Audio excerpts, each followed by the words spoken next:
Kali ini aku akan berbagi aplikasi yang tersedia di Android apps ya, yang sangat berguna buat teman-teman surveyor, terutama untuk pekerjaan infrastruktur ya, untuk stake out baik itu gedung maupun jalan. Ini di sini di HP saya ini ada beberapa aplikasi, tapi yang paling menarik menurut saya ada satu yang ini ya, yang Surveyor View Calculator ini bisa di-download di Android ya. Kemudian ada juga aplikasi ini Surveying in the Field dan Gogo, tapi setelah saya buka kurang menarik lah ya. Nah, saya buka ini aplikasi ini cukup lengkap ya, ada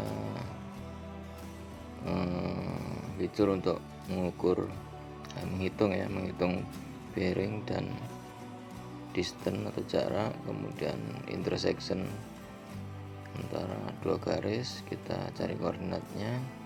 Reference lain ini sangat berguna untuk stake out, terutama pekerjaan seperti gedung-gedung ya, yang ada dua koordinat saja atau dua referensi, kemudian tinggal offset dan jaraknya berapa. Masih banyak lagi, ada circular curve, spiral, vertical curve, traverse dan lain-lain ya. Saya mau coba beberapa aja, nanti yang lain silahkan di-download dan coba-coba sendiri ya. Saya akan mulai dari bearing dan distance. Jadi di sini bearing dan distance ini kita mencari arah bearingnya ya. Kalau kita lihat di grafiknya ini ada titik A dan titik B. Titik B di sini, kemudian ada bearingnya. Jadi ada dua item ini yang akan kita cari atau bisa dicari ya.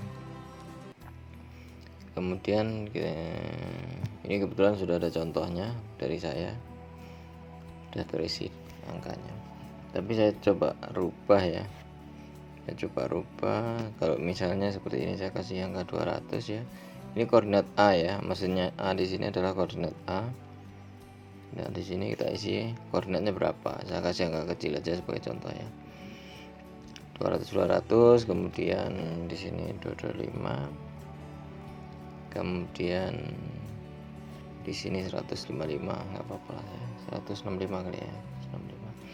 Nah, ini yang sebelah kiri ini yang A ini, yang sebelah kiri adalah easting atau koordinat titik X, kemudian ada northing atau Y-nya, kemudian B juga ada easting atau X-nya, kemudian ada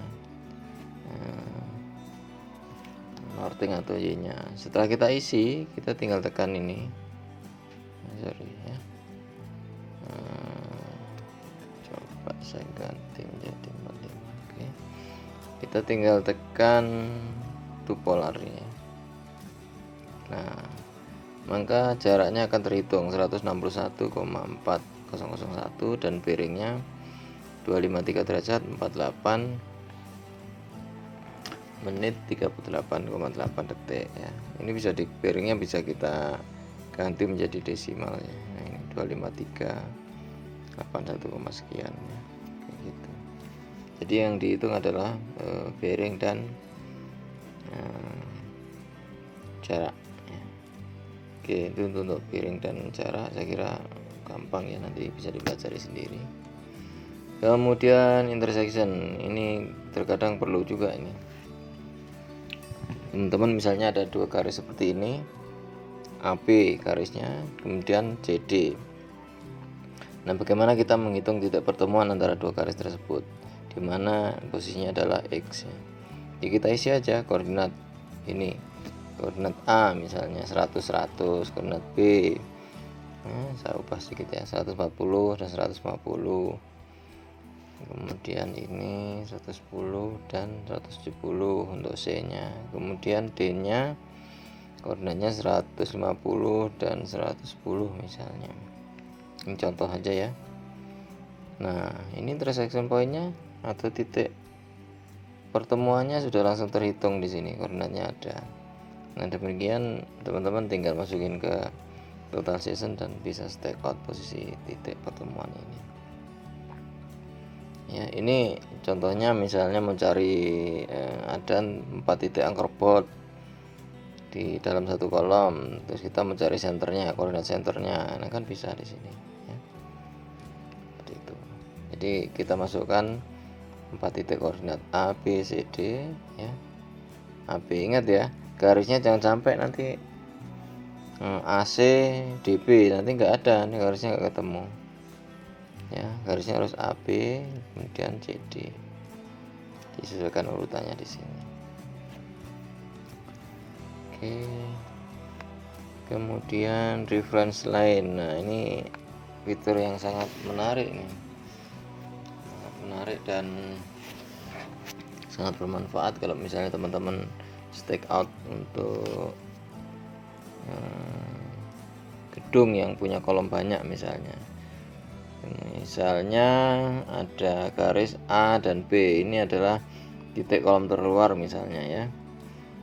Kolom terluar itu titik A1, kemudian titik nomor B itu kolom terluar atau ujung-ujung. Kemudian dari dua koordinat itu ada jarak, misalnya kita ada kolom lagi di titik B, misalnya kita mau stake out. Nah, dari garis A dan B ada jaraknya yang kita katakan sebagai offset distance. Kemudian dari garis A ke B ya, ada jarak linearnya dari A ke arah B sepanjang atau sampai garis yang tegak lurus dengan P ya. Yang kita akan cari adalah B nya. Nah, kita kasih contoh aja ya. Saya akan masukkan nilai koordinat ini 125, 135 ya. Kemudian berapa nih, 205 misalnya titik B. Ini koordinat ya, easting dan northing. Ingat, easting dan northing atau X dan Y ya, itu, dan 155 misalnya. Oke, nah di sini ditampilkan ya, ditampilkan jarak antara A ke B adalah 82,4621. Kemudian bearingnya juga ada di sini ya. Jadi untuk ngitung bearing, selain bearing dan distance ini, kita bisa juga menggunakan reference line ini juga keluar ini ya. Kalau bearing dan distance ya, dia keluar sininya, bearing dan distance-nya aja. Di sini polar ya, bearing dan distance. Tapi di sini juga ada keluar juga ya, bearing dan distance. Bearing dan distance-nya, distance-nya jaraknya, bearingnya juga keluar di situ. Jadi bisa menggunakan fitur ini juga yang otomatis keluar. Nah, sekarang posisi garis tegak lurus ini ya, P yang tegak lurus ke AB ini jaraknya kita tentukan. Biasanya kalau kolom-kolom kan ada gridnya ya, ada grid 1, 2, 3, 4 atau ABC kayak gitu. Nah, misalnya ini grid di titik P ya, jaraknya sebesar, saya kasih 20 misalnya ya, dari titik A, 20 meter dari titik A. Kemudian offsetnya ya, dari garis AB ke arah titik P ya, offsetnya saya kasih 15 misalnya. Oke, nah klik untuk global, maka koordinat titik P akan keluar sehingga teman-teman bisa lakukan stake out titik P. Sebenarnya sudah banyak total season sekarang yang punya menu ini ya, offset dan istilahnya reference line ya. Ada jaraknya dan ada offsetnya kayak gitu. Nanti tinggal masukkan koordinat titik A, titik B di dalam total season. Kemudian nanti kita stake out, sudah keluar jarak linearnya berapa, offsetnya berapa. Nanti di total season tinggal ngepasin nolnya aja ya di koordinat pada stake out itu. Oke, kemudian satu lagi yang perlu diperhatikan adalah offset ya. Offset, apa sih offset? Offset nanti saya kasih di sini angkanya 15. 15 itu artinya dia posisinya plus ya. 15 itu artinya di sebelah kanan garis AB. Nah, kalau gambarnya ini kan sebelah kiri. Nah, kalau saya kasih plus berarti posisi P itu sebenarnya di sebelah kanan garis AB. Saya coba ganti ya. Tadi kan 15, ini minus 15. Minus 15. Nah, berubah enggak? Harusnya berubah. Kan koordinatnya berubah. Sehingga titik itu bisa di stack up. Gampang kan? Oke, reference line kalau lat long to UTM ini nggak usah lah ya, nggak usah. Sekarang kita akan coba mencari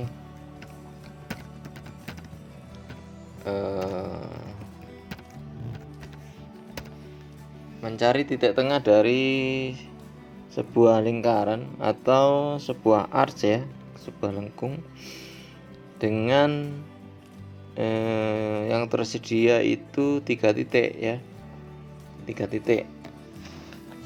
Yang tersedia koordinatnya itu titik A, titik B, titik C. Nah, sekarang kita akan hitung satu koordinat titik CP atau center point, yang kedua radiusnya berapa ya. Saya coba masukkan di sini koordinatnya, ngawur aja ya, 3. Karena 3 titik itu selalu bisa buat sebagai arcs, kecuali garis lurus ya titiknya. Kemudian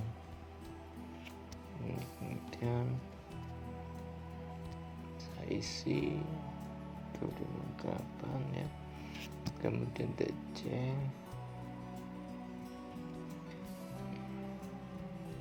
Oke, sudah genap saya isi ya,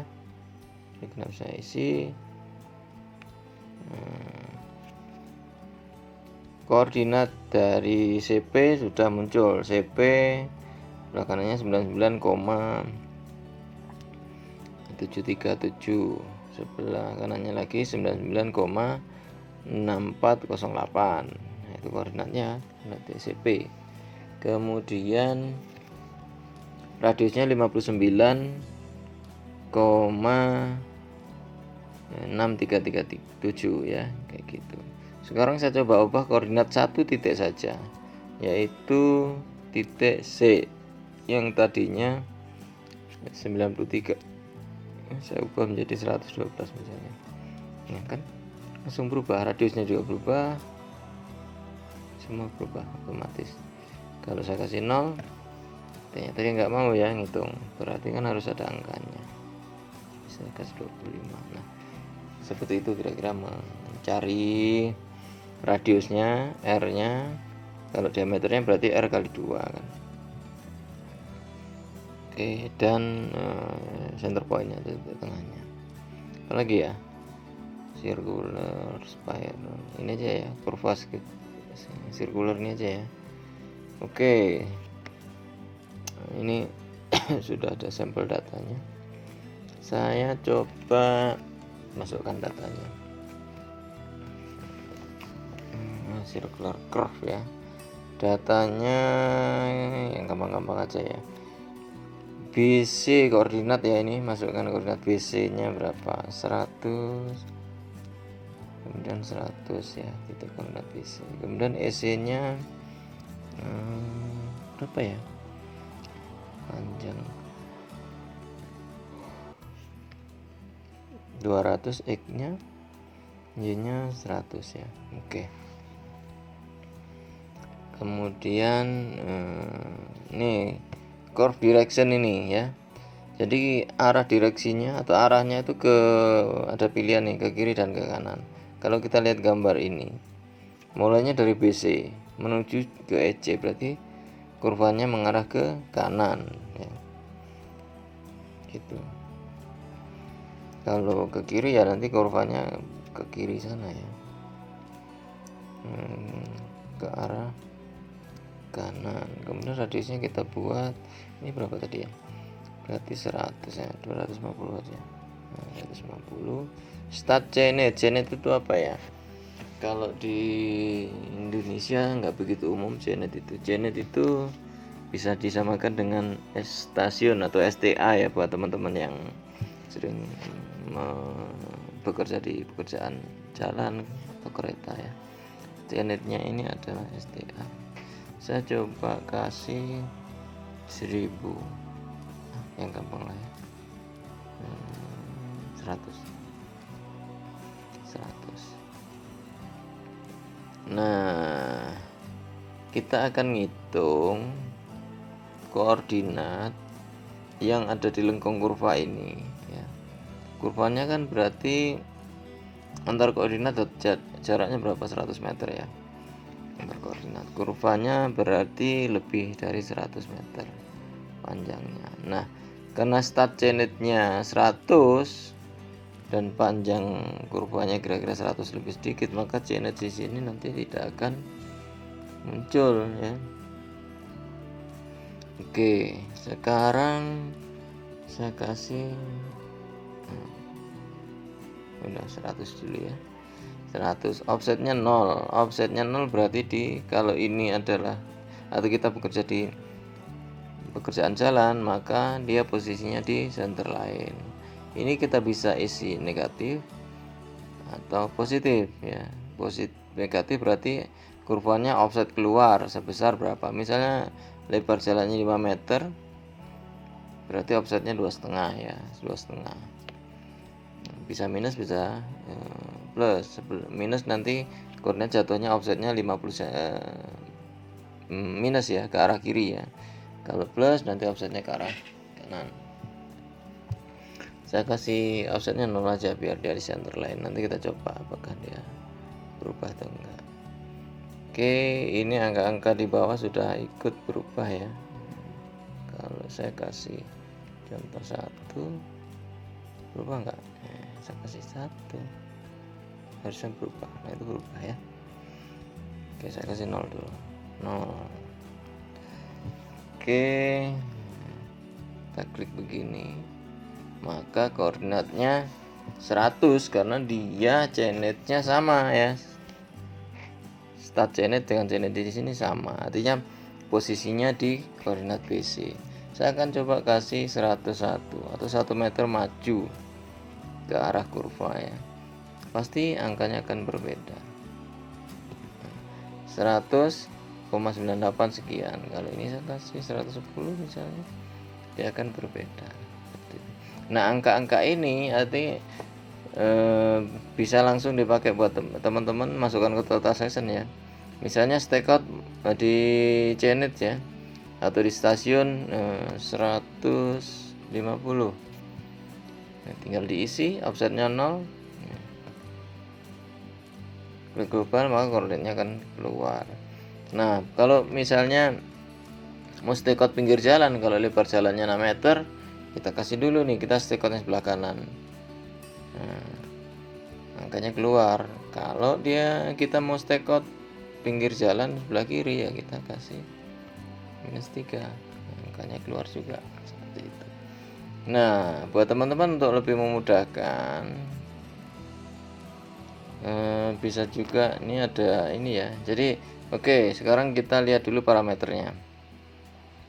Di sini teman-teman bisa lihat ini length of curve, artinya panjang kurvanya berapa ya. Kita cari, ada nih length of curve-nya nah ini di sini ya.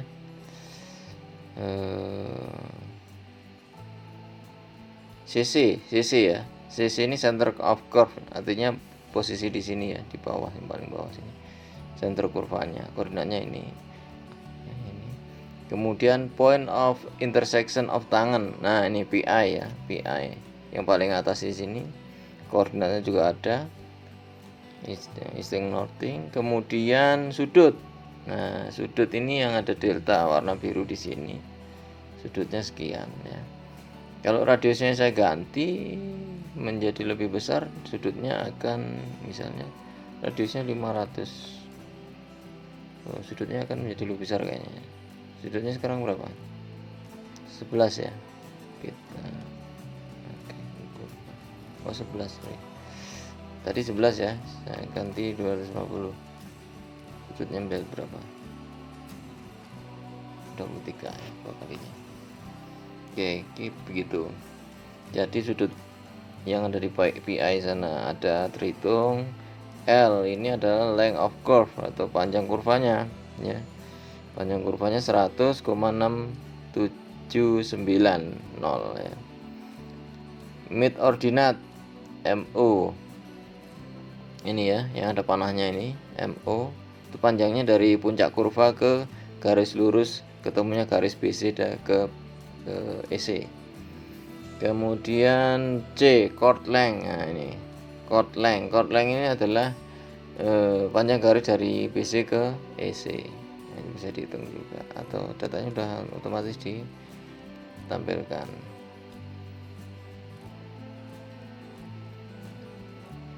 Oke, nah sekarang tadi ini kita record dulu.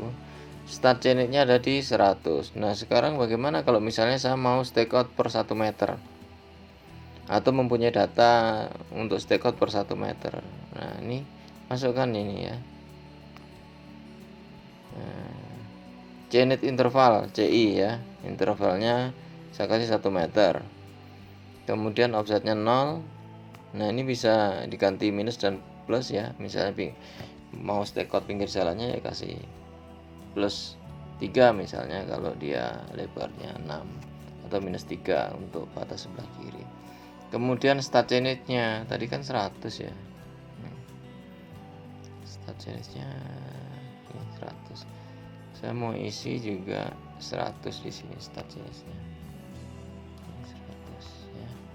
Kemudian tadi panjangnya berapa? Panjang 100 ya, berarti akan ada 100 titik. Kita generate seperti ini. Klik, nah keluar nih koordinatnya. Ini jenis atau stasiun-stasiun bisa 101, 105. Ini sudah ada semua. Teman-teman tinggal lihat ini, tinggal stakeout. Oke. Kalau misalnya mau stakeoutnya per 5 meter, kita ganti aja per 5 meter. Kemudian kita generate, jangan lupa ya, generate. Nah, maka jarak interval ini menjadi 5 meter. Kalau saya ganti 10,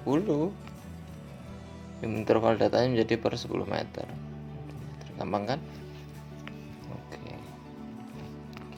Sekarang kayaknya terakhir aja lah, ini satu lagi ya, vertical curve. Oke, kita lihat grafiknya dulu. Ini ada konstanta parabola, ini otomatis ya, atau enggak bisa dimasukkan juga ya. Kita pakai yang ada di sini dulu deh kalau teman-teman kurang paham. A-nya sekian, ini sekian, kita pakai sebagai default aja. Data bisa kita cari lagi. Kemudian ada L per setengah, ada X, ada L ya di sini. Nanti parameternya ada beberapa. Nah sekarang kita masukkan aja datanya. PVC, posisi PVC ya, PVC ada di jenis berapa, kita masukkan misalnya jenisnya 100, jenis atau STA ya. Kemudian elevasi di PVC berapa, kita masukkan ya, beda ya, 45 misalnya, 0,5. Oke, ini grade-nya, grade dari G1 dan grade dari G2. Kalau lihat gambarnya, G1 ini kan menanjak, artinya grade-nya positif. Kalau G-nya ini turun, berarti G2 akan menjadi negatif. Kemudian oke, sekarang kita grade-nya saya kasih 10 derajat, 10% ya. Kemudian turunnya 4%. Nah, panjang kurvanya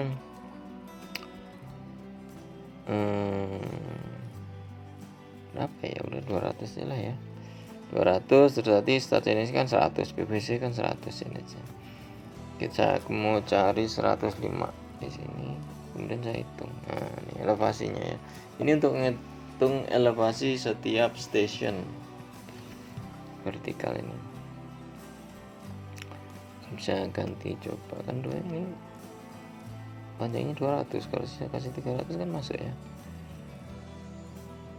Kalkulit, nah masuk juga seperti itu. Bisa juga karena start